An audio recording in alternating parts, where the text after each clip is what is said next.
నమస్తే, నేను సతీష్. సాక్షి straight talk స్వాగతం. ఈరోజు స్ట్రైట్ టాక్ లో మనతో పాటు మాట్లాడడానికి YSR Congress party senior leader మాజీ మంత్రి అంబటి రాంబాబు ఉన్నారు. ఆయనతో మాట్లాడే ప్రయత్నం చేద్దాం. నమస్తే సార్. నమస్తే. ఈ మధ్య కనపడలేదు, ఆంధ్రప్రదేశ్ లో అమెరికా వెళ్ళొచ్చినట్టున్నారు. ఏంటి విశేషం? ఎందుకోసం వెళ్ళారు? ఎలా జరిగింది? నా పర్సనల్ పని మీద అమెరికా వెళ్ళాను. మా అమ్మాయి మ్యారేజ్ సందర్భంగా అక్కడికి వెళ్ళాము. నేను మా మిస్సెస్ వెళ్ళి అక్కడే మ్యారేజ్ కూడా చేశాం. మా అమ్మాయి ఎక్కడైతే స్ప్రింగ్ ఫీల్డ్లో చదువుకుంటుందో అక్కడే ఒక దేవాలయంలో ఈ మ్యారేజ్ అంతా కూడా అక్కడ నిర్వర్తించడం జరిగింది. తెలుగు అబ్బాయినే అక్కడ చేసుకోవాలనుకుంది. పిల్లల పెళ్లిళ్ళు మనం చేసే రోజులు పోయాయి. పిల్లల పెళ్లిళ్ళు వాళ్లే చేసుకుంటున్నారు. ఒకవైపు ఏమో యూట్యూబర్ అయిపోయారు, ఇంకొక వైపు ఏమో పాలిటిక్స్, ఇంకొక వైపు ఏమో నేను యూట్యూబర్ కాదు, యూట్యూబర్ అని కాదు. నేనేంటంటే మారుతున్న సమాజంలో మార్పులు ఏం జరుగుతున్నాయో వాటిని క్యాచ్ చేసుకుంటూ సంవత్సరం క్రితం ఒక చిన్న యూట్యూబ్ ఛానల్ని నేను ప్రారంభించా. అంటే నా అభిప్రాయాలను యూట్యూబ్లో చెప్పేందుకు. ఎవరైనా సరే కేసులు పెడితే భయపడతారు. మీరేంటి మాటి మాటికి ఎన్ని కేసులైనా పెట్టండి, నన్ను జైలుకి వెళ్ళడానికి నేను సిద్ధంగా ఉంటాను, రోజు బట్టలు సర్దుకొని రెడీగా ఉంటానని చెప్పి అంటారు. లిక్కర్ స్కామ్లో ఈ ట్రాన్స్పోర్ట్లో నేను, కేతిరెడ్డి, ఏదో 6 పేర్లు చెప్పారు, నాగేశ్వరరావు గారు అబ్బాయి, మేమందరూ ఏదో ట్రాన్స్పోర్ట్లో పెద్ద కాజేసామని దీన్ని కూడా సిట్టుకి ఇవ్వబోతున్నారని, తొందరలో కేసులో మమ్మల్ని కూడా పెట్టబోతున్నారు. ఓహో, దే ఆర్ ఆల్ ప్లానింగ్ అని అనుకున్నాం. We are preparing it. ప్రజలకి, ముఖ్యంగా నా పిల్లలకి, నా కుటుంబానికి ప్రిపరేషన్ ఉండాలి కదా. ఎస్, ఐఎమ్ రెడీ అనే భావన నేను ఇవ్వటం వల్ల నా కుటుంబం స్ట్రెంగ్తన్ అవుతుంది, బలంగా ఉంటారు. సో నేను కూడా మైండ్ ప్రిపేర్ అవుతాను. We have to face it. ధైర్యంగా ఫేస్ చేయాలి తప్ప మరొకటి మార్గం ఏమీ లేదు. పోలీసులకి, జైలుకి భయపడేటటువంటి తత్వం కాదు. న్యాయస్థానాల్లో దీని సంగతి తేల్చుకోగలిగిన శక్తి, ధైర్యం నాకు ఉందని భావిస్తున్నాను. అంబటి రాంబాబు గారు లిక్కర్ కేసులో పాత్ర ఉంది, అలాగే ఇళ్ల పట్టాలకు సంబంధించినటువంటి భూముల కొనుగోలు కేసులో పాత్ర ఉంది, సత్తెనపల్లిలో దోపిడీలో పాత్ర ఉంది. వీటన్నిటిపైన కూడా విచారణ జరుపుతాం, మీ మీద జైలుకి పంపిస్తామని తెలుగుదేశం వాళ్ళు చెప్తున్నారుగా. పేపర్లు కూడా రాశారు. మరి విచారణ జరుపుతున్నట్టుగా ఏం కనపడలేదు నాకు. నన్నేం విచారణ పిలవలేదు. I'm ready. ఇప్పుడు వాళ్ళు ఏ విచారణ చేసినా, ఏ కేసు పెట్టినా రెడీగాక ఇంకేంటి మార్గం చెప్పండి? I can face it. Face చేయటం ద్వారానే మనం ఒక పౌరుడిగా నిలబడగలుగుతాం, పార్టీలో కొంత శక్తిని ఇవ్వగలుగుతాం. నా క్యాడర్కి నేను శక్తినివ్వాలి, నా పార్టీలో నా తర్వాత క్యాడర్కి శక్తినివ్వాలంటే నేను ధైర్యంగా ఉండాలి కదా. 16 నెలల్లో చంద్రబాబు గారి ప్రభుత్వం మీరు చేసినటువంటి విధ్వంసాన్ని సరి చేయలేక నానా పాటలు పడుతున్నారు, నానా అవస్థలు పడుతున్నారు, ఇబ్బందులు పడుతున్నారంట. ఈ 16 మాసాలు చేస్తున్నామని మిగతా నా 3 సంవత్సరాల పని చాలదని ఇంకో 5 సంవత్సరాలు ఏమని అడుగుతారు. ఏందండి విధ్వంసం ఎవరు చేశారండి? చంద్రబాబు చేస్తున్నాడు ఇవాళ విధ్వంసం, భయంకరమైన విధ్వంసం చేస్తున్నాడు. ఇది ఎవరు ఎక్స్పోజ్ చేసేవాడు లేరు, ఓన్లీ వైఎస్ఆర్సీపీ తప్ప. వాళ్ళకున్నటువంటి మీడియా ప్రభావం వలన, మీడియా శక్తి వలన చంద్రబాబు నాయుడు చేసేటటువంటి ప్రతి తప్పిదాన్ని కూడా చాలా గొప్పగా వర్ణించేటటువంటి పరిస్థితి వస్తుంది. కానీ ప్రజలకు వాస్తవాలు తెలుస్తాయి, మాట్లాడలేకపోవచ్చు. ఇప్పుడు వాళ్ళు ఓటు ద్వారా మాట్లాడచ్చు. రోడ్లు అద్భుతంగా చేసామన్నారు కదా, ఎట్లా ఉన్నాయి వాళ్ళ రోడ్లు చెప్పమన్నారు? పాలు పోస్తే పాలు వస్తాయి, పాలు పోతే లేదు. ఇవన్నీ పిచ్చి మాటలు తప్ప ఏమన్నా ఉందండి? ఎట్లా ఉన్నాయి వాళ్ళ రోడ్లు? పంటల గిట్టుబాటు ధర చెప్పండి నాకు. ఏ పంటకు గిట్టుబాటు ధర ఉంది వాళ్ళ? రైతు 20 సంవత్సరాలు వెనక్కి వెళితే, 20 సంవత్సరాలు మొత్తం చూస్తే ఇంత సంక్షోభంలో వ్యవసాయ రంగం ఎప్పుడూ లేదు. ఛాలెంజ్ చేస్తున్నా, కాదని చెప్పమనండి. సార్, తుఫాను నిర్వహణ విషయంలో అమెరికా కూడా మనల్ని ఫాలో అయ్యేటువంటి పరిస్థితి ఉంది. ఈ రాష్ట్రంలోనే కాదు, ఈ దేశంలోనే కాదు, ప్రపంచంలో ఎక్కడా లేని విధంగా మేము హ్యాండిల్ చేస్తామని చంద్రబాబు నాయుడు గారు అంటున్నారు. ఇప్పుడు చంద్రబాబు నాయుడు గారు మరి ఆయన మాటలకి నాకు ఏంటంటే, చాలా సందర్భాల్లో మీరు చూశారు, సెల్ ఫోన్ నేనే కనిపెట్టాను, తమ్ముళ్ళు మీ చేతిలో ఉన్న సెల్ ఫోన్ నేనే కనిపెట్టింది అంటాడు. ఏం చెప్పాలి మనం? ఇప్పుడు అమెరికా టెక్నాలజీ ఎక్కడ, మన టెక్నాలజీ ఎక్కడ? అమెరికా కూడా మనం నేర్పే స్థాయిలో మనం ఉన్నాం, అమెరికాలో కూడా ఇలాంటి టెక్నాలజీ లేదు అంటే ఇన్ని పిచ్చి మాటలు మాట్లాడేటటువంటి కార్యక్రమం చేస్తున్నారు. అమెరికాలో మరి అంత టెక్నాలజీ లేకపోతే మరి బుడమేరులో నువ్వు ఎందుకు ఇలా చేసావు? బుడమేరులో 60 మంది చచ్చిపోయారు. అది కూడా పెద్ద కెలామిటీ కాదు నిజానికి. ముందు హెచ్చరిక చేస్తే సరిపోతుంది. చంద్రబాబు నాయుడు గారు, మీరు చెప్పినటువంటి చంద్రబాబు నాయుడు గారు మీడియా కుదరలేదు, కానీ కుదిరితే తుఫాన్ ఇలా తిప్పేద్దరు నిజమేనా? ఇప్పుడు నాకు వీలు కాలేదు, కానీ నేను తిప్పుతాను, ఆయన తిప్పేది ఎవరికి వీలైతే తుఫాన్ తిప్పడానికి. ఇది ప్రకృతికి సంబంధించినటువంటి అంశం. దాన్ని ఏమీ డిస్టర్బ్ చేయలేం. కాకపోతే దాని ప్రభావం నుంచి ప్రజల్ని తప్పించడం కోసం మనం ముందు జాగ్రత్తలు తీసుకున్నాం తప్ప దాని ప్రభావాన్ని తగ్గించేటటువంటి పరిస్థితులు ఇంకా రాలేదు. సైంటిఫిక్గా వస్తాయేమో భవిష్యత్తులో తెలియదు. సో గతంలో జగన్మోహన్ రెడ్డి ప్రభుత్వంలో తుఫాన్లు వచ్చినా లేదా వరదలు వచ్చినా సరే ఫెయిల్ అయ్యేవాళ్ళు ఈరోజు మేము చాలా గొప్పగా చేసాం, ఇమీడియట్గా పవర్ రిస్టోర్ చేసాం, ఇమీడియట్గా జనాన్ని ఒకసారి సతీష్ గారు ఒకసారి చంద్రబాబు నాయుడు గారు ఉన్నప్పుడు జరిగినటువంటి కెలామిటీస్లో ఎక్కువ మంది చంద్రబాబు నాయుడు గారి టైంలో చనిపోయారు. మొన్నే బుడమేరులో చచ్చిపోయారు, 60 మంది చచ్చిపోయారు. అట్లా ఇక్కడ జగన్మోహన్ రెడ్డి గారి టైంలో కానీ రాజశేఖర రెడ్డి గారి టైంలో కానీ ఇంత భారీగా జన నష్టం జరిగింది ఎక్కడా లేదు. కాకపోతే చంద్రబాబు నాయుడు నేను అద్భుతాలు సృష్టిస్తానంటే ఇది ఒక పెద్ద గ్యాసు, పత్రికలు రాసే గ్యాసు, అంతకుమించి ఏముంటుంది చెప్పండి. సో తగిన జాగ్రత్తలు తీసుకోవాలి అనేది నాకే అంతా తెలుసున్నప్పుడు ప్రమాదం. పోలవరం కూడా అట్టగా నాశనం చేశాడు ఆయన, అంతా నాకే తెలుసు మీరు కానీ మని అక్కడ ఇంజనీర్ల మాట కూడా వినలేదు. ఇక్కడ కూడా అంతా నాకే తెలిసిన వాతావరణ శాస్త్రజ్ఞుల మాట కూడా వినకోకుండా ఉంటే ఇక్కడ ప్రమాదం జరిగింది. ఈ తుఫాను సమయంలో ఈ సచివాలయ వ్యవస్థ ఎలా ఉపయోగపడింది? చంద్రబాబు నాయుడు గారు కూడా వాడుకున్నట్టున్నారు కదా. అద్భుతంగా ఉపయోగపడింది కదా. సచివాలయంలో ఉన్నటువంటి స్టాఫే కదా నీకు గ్రామాల్లోకి వెళ్ళి గ్రామాల్లో అవేర్నెస్ తీసుకొచ్చేటటువంటి ప్రయత్నం చేయడానికి అందుబాటులో ఉన్నది సచివాలయం ఉన్న స్టాఫే. అది జగన్మోహన్ రెడ్డి టైంలో వాళ్ళు సెలెక్ట్ కాబడినారు కాబట్టి దాన్ని సక్రమంగా ఉపయోగించుకున్నాడు చంద్రబాబు. ఓకే, మంచిదే. అసలు జగన్మోహన్ రెడ్డి వ్యవసాయ శాఖను మూసేశారని అచ్చెన్నాయుడు అంటున్నారండి. మీరేమో ఇంత గొప్ప వ్యవస్థ ఇచ్చామని చెప్తారు. అందరికీ తెలుసు. ఇప్పుడు ఏదైనా ఇప్పుడు జగన్మోహన్ రెడ్డి గారు ఏది చేస్తే అది తప్పు అనేటువంటి పద్ధతుల్లో చంద్రబాబు నాయుడు గారు వ్యవహరిస్తున్నాడు. ఈ వ్యవహారం అతని కొంప ముంచుతుంది. జగన్మోహన్ రెడ్డి గారు చేసిన మంచి విషయాలను అంగీకరించుకుంటూ ముందుకు వెళితే అతనికి కొంత క్రెడిబిలిటీ ఉంటుంది. ఆ క్రెడిబిలిటీని పోగొట్టుకుంటున్నాడు. ఇది వాస్తవమైనటువంటి అంశం.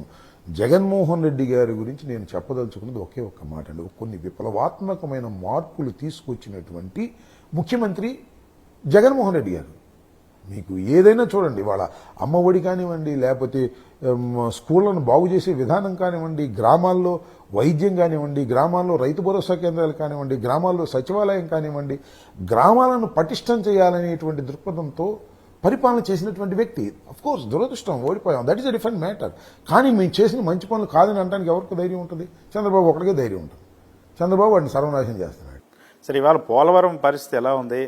మీరు పోలవరాన్ని విధ్వంసం చేస్తే వాళ్ళు ఇప్పుడు వచ్చి సెటరేట్ చేసి రేపు 2027 డిసెంబర్ కల్లా పోలవరాన్ని పూర్తి చేయబోతున్నామని చంద్రబాబు నాయుడు గారు. పోలవరాన్ని సర్వనాశనం చేసింది చంద్రబాబు నాయుడు గారు. డయాఫ్రమ్ వాల్ విషయంలో సర్వనాశనం చేశాడు. నా వీడియో కూడా చూసుకోమని యూట్యూబ్లో పెట్టా నేను. సర్వనాశనం చేశాడు. దాన్ని మళ్ళీ ఆయనే రిపేర్ చేసే పరిస్థితి వచ్చింది. మళ్ళీ ఇప్పుడు డయాఫ్రమ్ వాల్ మళ్ళీ కొత్తది వేస్తున్నారు. ఆ కొత్తది వేసే సందర్భంలో కూడా తప్పు చేస్తున్నాడు అనేది ఇవాళ జరుగుతున్నటువంటి వాదన. కాదని చెప్పమని మనకేం అభ్యంతరం లేదు. 1.5 మీటర్ వెడల్పులో వేయవలసినటువంటి డయాఫ్రమ్ వాల్ని 0.9లో వేస్తున్నాడు. This is the most dangerous. దిగువ ప్రాంతాలకు చాలా డేంజరస్. రాజమండ్రి లాంటి వాటికి చాలా డేంజరస్. ఇప్పుడు డయాఫ్రమ్ వాల్ అనేది ఒకసారి దెబ్బతింది. నేను ఉండవల్లి అరుణ్ కుమార్ అడిగితే ఈ డయాఫ్రమ్ వాల్ దెబ్బతిందా, అసలు ఇక్కడ ప్రాజెక్టే పనికి రాదు, మా రాజమండ్రి కొట్టుకుపోద్దామని అన్నాడు. తప్పదని చెప్పాను నేను. డయాఫ్రమ్ వాల్ అనేది పగడ్బందీగా వేస్తే ఏ రకమైన ఇబ్బంది లేదు. ఒక డయాఫ్రమ్ వాల్ చంద్రబాబు నాయుడు గారు వేసింది పోయింది. రెండో డయాఫ్రమ్ వాల్ వరల్డ్ నుంచి వచ్చినటువంటి నిపుణులందరూ కలిసి డయాఫ్రమ్ వాల్ని 1.5 మీటర్ పెట్టి వేయమంటే నువ్వు 0.9 పెట్టి వేస్తున్నావు అనేది ఇవాళ ఉన్నటువంటి సమాచారం. నాకు తప్పైతే తప్పని చెప్పమనండి. ఆ 0.9 ప్రకారం వేస్తే మాత్రం అది చాలా ప్రమాదానికి దారితీస్తుంది. ఇది వాస్తవం. 27కి పూర్తి చేస్తాం అంటున్నారు. I don't believe it. 2027 కూడా పూర్తి చేస్తారని నేను అనుకోవటం లేదు. సరే, ఇప్పుడు పోలవరం ఈ అంచనాలు, ఆ పనులు, కాంట్రాక్టులు ఇవన్నీ ఎలా జరుగుతున్నాయి సార్? బాగా రేట్లు బాగా పెరుగుతున్నాయి అంటే అదొక దోపిడీ కార్యక్రమం. ఇప్పుడు ప్రధానమంత్రి గారు అప్పుడు అన్నాడు కదా ఏటీఎం పోలవరం అని. చంద్రబాబు నాయుడు గారు పోలవరం రాష్ట్ర ప్రభుత్వం నిర్మాణం చేస్తుంది, మీరు డబ్బులు ఇవ్వండి అన్నప్పుడే కామన్ సెన్స్ పాయింట్ అర్థమైపోతలేదా? మీరు డబ్బులు ఇవ్వండి, మేము కడతామంటే ఏంటి, దానిలో కొట్టేద్దామనే కదా. అదే కొట్టేసే కార్యక్రమం ఉన్నాడు. లేకపోతే సెంట్రల్ గవర్నమెంట్ చేయాలి కదా, ఎందుకు మనకి అనవసరంగా?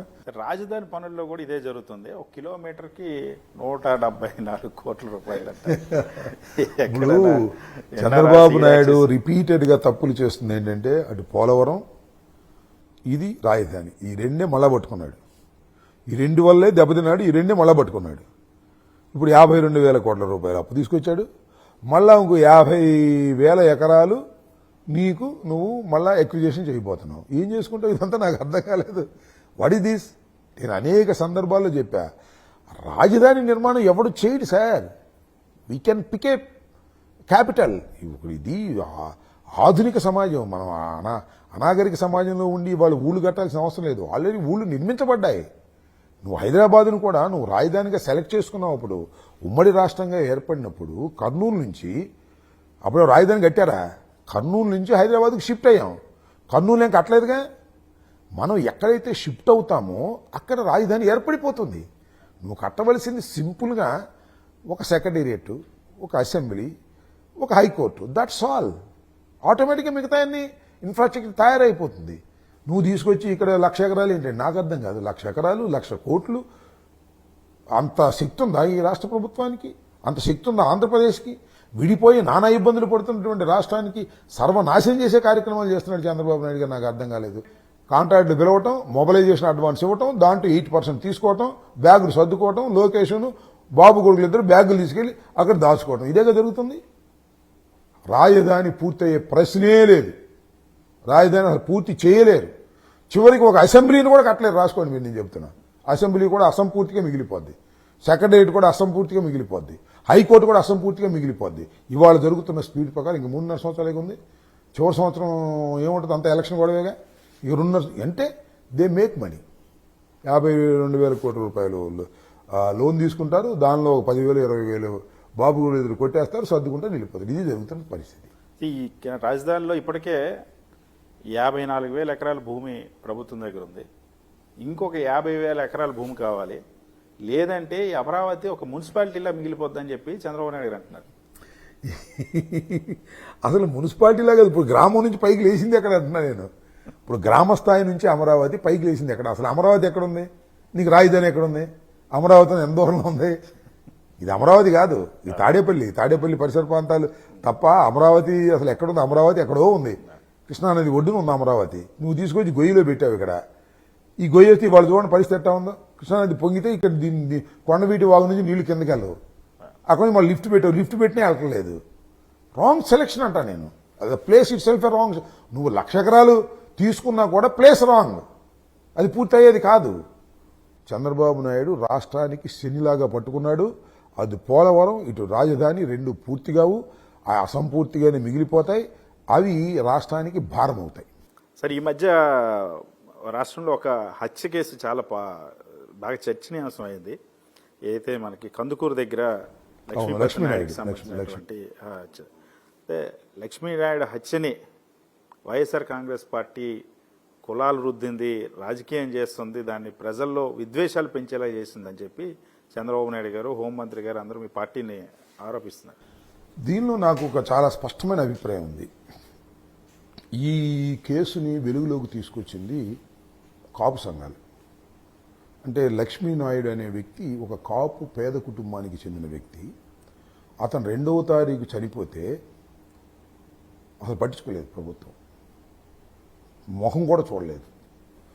అక్కడ వారానికో ఎప్పుడో కాపు సంఘాలు బయటకు వచ్చి, రాయలసీమ బలి సంఘం, ఇక్కడ ఉన్నటువంటి రాము అని ఉంటాడు కాపు సంఘానికి సంబంధించిన, మాకు కూడా వ్యతిరేకంగా మాట్లాడినటువంటి, వచ్చి బయటకు వచ్చి ప్రభుత్వం పట్టించుకోవట్లేదు, ప్రభుత్వం అవతల వాళ్ళకి సపోర్ట్ చేస్తుందని బాహాటంగా మాట్లాడిన తర్వాత, ఆ తర్వాత తోట త్రిమూర్తులు గారు వెళ్ళి పలకరించిన తర్వాత జక్కంపూడి రాజా, గణేష్ ఇద్దరు కలిసి వెళ్ళి ఆ లక్ష్మీనాయుడు కుటుంబాన్ని పరామర్శించిన తర్వాత, మన గుంటూరులో ఎవరైతే చనిపోగా మిగిలిన వాళ్ళు ట్రీట్మెంట్ చేసుకుంటున్నారో హాస్పిటల్లో నేను వెళ్ళి పలకరించిన తర్వాత నెక్స్ట్ రోజు కట్ చేస్తే అప్పుడు వెళ్ళింది హోంమంత్రిను నారాయణ. అప్పుడు దాకా కిమ్మన్న ఏం మాట్లాడాల.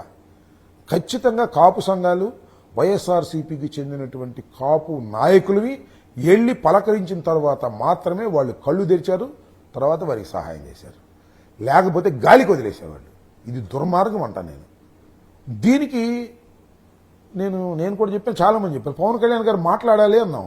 పవన్ కళ్యాణ్ ఇంతవరకు మాట్లాడాల. అసలు పవన్ కళ్యాణ్ గారు ఎందుకు మాట్లాడాలని పాయింట్ కొంతమందికి ఉంది. ఎందుకు మాట్లాడితే వాళ్ళు కాపులు కాబట్టి మాట్లాడాలి. కాపులైతే ఆయన కులానికి వ్యతిరేకమే, కులతత్వవాది కాదు అని చాలామంది అంటారు. No, I'm not accepting that. కాపులు ఇవాళ మెజారిటీ ఆఫ్ కాపుస్ చంద్రబాబు నాయుడు గారికి ఓట్లు వేసి గెలిపించారు అంటే దానికి కారణం పవన్ కళ్యాణ్ గారు అంటాను నేను. పవన్ కళ్యాణ్ గారు చంద్రబాబు నాయుడు గారిని సపోర్ట్ చేయబట్టే కాపులు మెజారిటీ సెక్షన్ పవన్ కళ్యాణ్ గారి మాట విని చంద్రబాబు నాయుడు గారు ఓట్లు వేశారు. లేకపోతే చంద్రబాబు నాయుడు గారి మీద ఇప్పుడు కాపులకి ప్రేమ ఉండదు. అలాంటప్పుడు కాపు వ్యక్తి మరణిస్తే నువ్వు వాళ్ళని గురించి పరామర్శించలేదు, వాళ్ళ గురించి మాట్లాడలేదు, వాళ్ళకి సహాయం నువ్వు చేయలేదు అంటే నీ ఆలోచన ఏంటి? నువ్వు గ్రౌండ్ కోల్పోతున్నావు అనే విషయాన్ని మర్చిపోతున్నావు పవన్ కళ్యాణ్ గారు నా అభిప్రాయం. సరే మర్చిపోతాడా, ఉంటాడా, ఏం చేస్తాడు, 15 సంవత్సరాల పాటు కలిసి ఉంటాడా, 20 సంవత్సరాల పాటు కలిసి ఉంటాడా, ఉండమని నాకేం అభ్యంతరం లేదు. కానీ నీ అభిమాని, నీ కులం వాడు చంపబడితే అరే రే ఇది తప్పే అని అనలేకపోయావంటే ఎక్కడున్నావు నువ్వు, ఏం చేస్తున్నావు నువ్వు? సాక్షాత్ మీరు చెప్పినట్టు కాపు సంక్షేమ సంఘం నాయకుడు దాసరి రాము వచ్చి ప్రెస్ మీట్ పెట్టి పవన్ కళ్యాణ్ రెస్పాండ్ అవ్వాలి, పవన్ కళ్యాణ్ స్పందించాలి, ఈ ప్రభుత్వాన్ని మేము గెలిపించాము అని చెప్పినప్పటికీ కూడా ఈ రోజుకి కూడా ఎందుకు పవన్ కళ్యాణ్ దానిపైన రెస్పాండ్ అవ్వడానికే నచ్చలేదు? I don't know that. చాలా తప్పు చేస్తున్నాడు, చాలా తప్పు చేస్తున్నాడు అనేది నా అభిప్రాయం. నీకు ఒరిజినల్గా ఉన్న గ్రౌండ్ నువ్వు వదిలిపెట్టుకుంటున్నావు. చంద్రబాబు ఉచ్చులో పడ్డావు, నువ్వు చంద్రబాబు ట్రాప్లో పడ్డావు. చంద్రబాబుని నువ్వు మొయ్యాలనుకుంటున్నావు, అనుకో, తప్పులేదు. కారణాలు ఏంటో నాకు తెలియదు. చంద్రబాబు నువ్వు మొయ్యాలనుకుంటున్నావు, మొయ్యి. కానీ నీ గ్రౌండ్ కోల్పోతున్నావు, నీ వ్యక్తిత్వాన్ని కోల్పోతున్నావు, నీ పోరాట పటిమను కోల్పోతున్నావు. నీ సాటి కులస్తుడు మడ్ర కాబడితే పొల్లెత్తి మాట అనుకోకుండా సైలెంట్గా ఉంటున్నావు. అది నిన్ను మరింతగా కుంగదీస్తుంది, మరింతగా లోకువు చేస్తుంది. చంద్రబాబు దగ్గర లోకువు చేస్తుంది. చంద్రబాబు నేను లెక్క చేయడం సమయం వచ్చినప్పుడు చంద్రబాబు సంగతి నీకు తెలియదు పూర్తిగా. మాకు తెలుసు, చాలా సంవత్సరాల నుంచి పరిశీలిస్తున్న వ్యక్తులుగా మాకు తెలుసు. చంద్రబాబు అనేవాడు ఒక మహారాక్షసుడు, ఎంతోమందిని మింగుతాడు. ఎక్కడ మింగుతాడు? పక్కన ఉన్న వాళ్ళని మింగుతాడు, దూరంగా ఉన్న వాళ్ళని మింగలేడు. నిన్ను మింగుతున్నాడు, గుర్తుపెట్టుకోమని. నేను అయితే మాకేమీ పవన్ కళ్యాణ్ మీద జాలి లేదు, దయ లేదు, లేదు పవన్ కళ్యాణ్ పెరగాలని కాదు, కానీ నీ వ్యక్తిత్వాన్ని కోల్పోతున్నావు. సాక్షాత్తు నిండు శాసనసభలో బాలకృష్ణ చిరంజీవి గారిని ఉద్దేశించి అంత ఘోరంగా మాట్లాడితే చిరంజీవి గారి సొంత అభిమానులు అందరూ కూడా రియాక్ట్ అయ్యారు, రోడ్డెక్కారు, ఆందోళన చేశారు. కానీ సొంత తమ్ముళ్ళు ఇద్దరు, నాగబాబు స్పందించలేదు, పవన్ కళ్యాణ్ స్పందించలేరు. ఇద్దరు కూడా సభలో ప్రాతినిధ్యం ఉన్న వాళ్ళు, ఈ సభలో ఒకరు, ఆ సభలో ఒకరు. అయినా ఎందుకు వాళ్ళు స్పందించలేదని నాకైతే ఏమి అర్థం కావట్లేదు. అంటే పవన్ కళ్యాణ్ ఆయన మాటలు చూస్తే ఒక పోరాట యోధుడిలాగా ఉంటుంది, కానీ ప్రాక్టికల్గా చూస్తే అధికారానికి బానిసని నాకు అనిపిస్తుంది. వాళ్ళ నాగబాబు కానీ లేకపోతే పవన్ కళ్యాణ్ గారు కానీ ఇలాంటి దుస్థితుల్లో ఉండవలసిన అవసరం ఉందా ఒక పొలిటికల్ పార్టీగా? నేననేది ఏంటంటే చాలామంది అభిప్రాయం, నిజమో కాదో నాకు తెలియదు, పవన్ కళ్యాణ్ సపోర్ట్ చేయకపోతే చంద్రబాబు నాయుడు అధికారంలోకి వచ్చి ఉండేవాడు కాదు అనేది చాలామంది అభిప్రాయం. నిజమా కాదా అది భగవంతుడు తెలియాలి. ఆ ఈక్వేషన్స్ ఏంటో మనకు తెలిసినా కూడా తప్పు కావచ్చు. అలాంటి పవన్ కళ్యాణ్ గారు ఇంత ఘోరమైన అవమానాలు జరుగుతుంటే నువ్వెందుకు సైలెంట్గా ఉంటున్నావు అనేదానికి ఈ ప్రశ్నకు సమాధానం ఏది? ఈ ప్రశ్నకు సమాధానం వాళ్ళే చెప్పాలి. సార్, శాసనసభలో బాలకృష్ణ చిరంజీవిని అవమానకరంగా మాట్లాడిందే కాకుండా ఈ రోజుకి రియలైజ్ అవ్వలేదు, ఈ రోజుకి ఆ వ్యాఖ్యలు వెనక్కి తీసుకోలేదు. తెలుగుదేశం పార్టీ కూడా, చంద్రబాబు నాయుడు కూడా ఇప్పటికీ కూడా దానిపైన స్పందించలేదు. అది తప్పని కూడా ఇక్కడ మాట్లాడట్లేదు. ఇది వెరీ క్రిటికల్ అండి. బాలయ్యని నువ్వేమన్నా అంటే బాలయ్య చంద్రబాబు మీద కూడా రియాక్ట్ అవుతాడు. బాలయ్య సైచ్ క్యాండిడేట్, నిజమైన సైకో అంటే బాలయ్య, దానిలో మీకే అనుమానమే లేదు. కాబట్టి బాలయ్య గారిని ఏదైనా అంటే ఆ తెలుగుదేశం ఊగిద్ది, అది వాళ్ళకున్న భయం. అందుకని బాలయ్య కన్నా కూడా ఈజీ మేనేజబుల్ పవన్ కళ్యాణ్ అనేది వాళ్ళ ఉద్దేశం. ఇంతే సింపుల్. ఇంకోటి సార్, అసెంబ్లీలోనే స్వయంగా పవన్ కళ్యాణ్ అందుబాటులో ఉండట్లేదు, సరిగ్గా పనిచేయట్లేదని మాట్లాడతాడు. అలాగే నాదెండ్ల మనోహర్ అసలు పూర్తిగా అసమర్థత, అది ఈయన మాటలు చెప్తున్నాడు, ఆయన అధికారులు ఏం పనిచేయట్లేదని బుచ్చయ్య చౌదరి గారు అంటే ఏం జరుగుతుంది సార్ ఈ రెండు పార్టీల మధ్యలో? అసలు వీళ్ళకి వెన్నెముక లేని పార్టీగా తయారైంది జనసేన, దానిలో ఏమి సందేహం లేదు. సరే వాళ్ళు ఏదో నేను వాళ్ళ మధ్యన చిచ్చు పెట్టడానికి మాట్లాడుతున్నాను అనుకుంటే వాళ్ళ భ్రమ. 100% జనసేన అనే పార్టీకి వెన్నెముక లేని పార్టీగా తయారైంది. వాళ్ళు మరి ఏం జరుగుతుందో మనకు తెలియదు, రసాయనిక చర్యలు అక్కడ ఏం జరుగుతున్నాయో. కానీ పవన్ కళ్యాణ్ గారు అసలు చంద్రబాబు నాయుడు గారు ఏదైనా తప్పు చేస్తే రహస్యంగా వెళ్ళి ఇది తప్పు చేస్తున్నారని మార్పించే శక్తి కూడా ఆయన దగ్గర లేదు. పవన్ కళ్యాణ్ కన్నా చంద్రబాబు కన్నా పవర్ఫుల్ వ్యక్తి ఒక ఆయన ఉన్నాడు, ఆయనే లోకేష్. లోకేష్ చెప్పినట్టే రాజ్యం నడుస్తుంది. చంద్రబాబు చేతిలో కూడా లేదనేది అందరికీ తెలిసినటువంటి సత్యం. చంద్రబాబు నాయుడు గారు ఎవరితో మాట్లాడాలో కూడా లోకేషే అపాయింట్మెంట్స్ ఫిక్స్ చేస్తున్నాడు. Sir Pawan Kalyan deputy CM అయినా చాలా విషయాల్లో పక్కన పెడతా ఉన్నారు. లోకేష్ డిప్యూటీ సీఎం కాదు, సీఎం కాదు, కానీ తుఫాన్లు వచ్చినా ఆయనే సమీక్ష చేస్తామంటారు, లేదా ఇన్వెస్ట్మెంట్స్ తెచ్చినా ఆయనే తెచ్చినట్టు ఇతర డిపార్ట్మెంట్లకు సంబంధించినటువంటి రిప్లైలు, ప్రజెంటేషన్లు అన్నీ కూడా ఆయనే కౌన్సిల్ ఇచ్చేస్తున్నారు, అసెంబ్లీ ఇచ్చేస్తున్నారు. ఏం జరుగుతుందంటారు గవర్నమెంట్? పేరుకు డిప్యూటీ సీఎం పవన్ కళ్యాణ్ గారు ఎంఆర్ఓ ఆఫీసులోను రిజిస్టర్ ఆఫీసులోను వెళ్ళినప్పుడు చంద్రబాబు నాయుడు గారి పక్కన పవన్ కళ్యాణ్ గారు ఫోటో పెట్టడానికి పనికొచ్చే డిప్యూటీ సీఎంఏ, కానీ acting CM is Lokesh. Everybody knows it. పగ్గాలని ఆయన చేతికి ఇచ్చారు, ఆయన ఆర్డర్స్ ప్రకారం నడుస్తున్నాయి. అసలు ఇంకో మాట ఏంటంటే, అసలు పవన్ కళ్యాణ్ అనేవాడితో మాకు సావాసం లేకపోతే లోకేష్ని పాటికి ముఖ్యమంత్రి చేసి ఉండేవాళ్ళమని చాలామంది అనుకుంటున్న సందర్భాలు కూడా ఉన్నాయి. త్వరలో చేస్తారని కూడా భావన ఉంది. ఏం జరిగిందో చూద్దాం మనం.